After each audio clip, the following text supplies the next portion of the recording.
Hello, welcome to Polyphonic Press. My name is Jeremy Boyd, and today I'm going to be reviewing the new album by Deerhunter entitled Monomania. Here we go.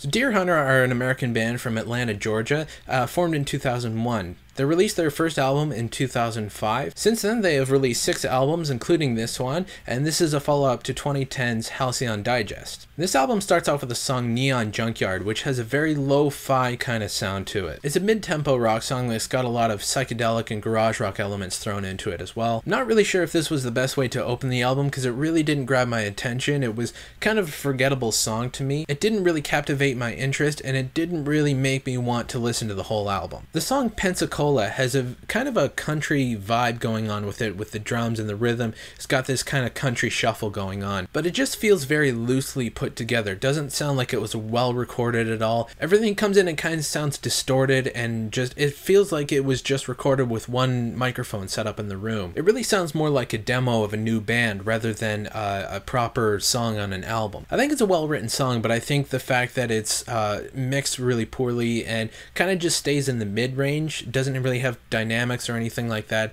I think that's a bit of a distraction, and I think something like that really kind of hurt the song. The song Sleepwalking is an example of a well-written song, and the production isn't bad on this one. You know, it's not the greatest in the world, but it's definitely better than some of the songs on this record. And the performance is really well done as well. You can tell that these guys know how to play with each other. They've been around for 10 years, so they kind of know how to play off of each other and know kind of where they're going and things like that. And this is a really good example of that. It's a good example of bands putting some effort into their craft. The title track, Monomania, is kind of another forgettable song for me. Again, it's a well-written song, but the production really lacks on this one. There's a really heavy distortion on the vocals, which, you know, it doesn't work.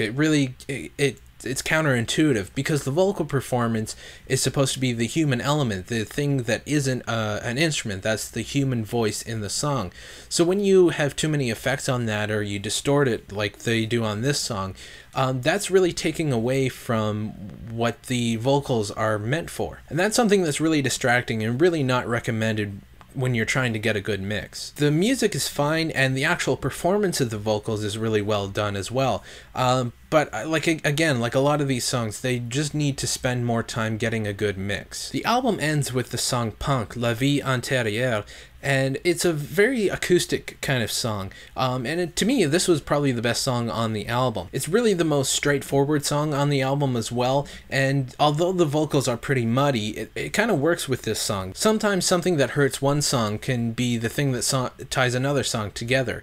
You know, I can't really explain why, but I just feel like the muddy vocals on this song really work with it, because there's a lot of psychedelic stuff going on with this song as well. So I think maybe those elements in there kind of, you know, give off this sort of vibe, and they're kind of playing off of each other. The production on this album is hit and miss for me. A big thing with me is getting a really good mix. And when that doesn't happen, it's sort of saying to the listener that they don't care. They may care very much about their music, but that's kind of the message that they give off. So I think taking the time to get a good mix is really essential for putting out a quality album. You know, this album is okay. The songs are fine. It's just that production quality really isn't there. And, you know, for me, that's a big part of an album.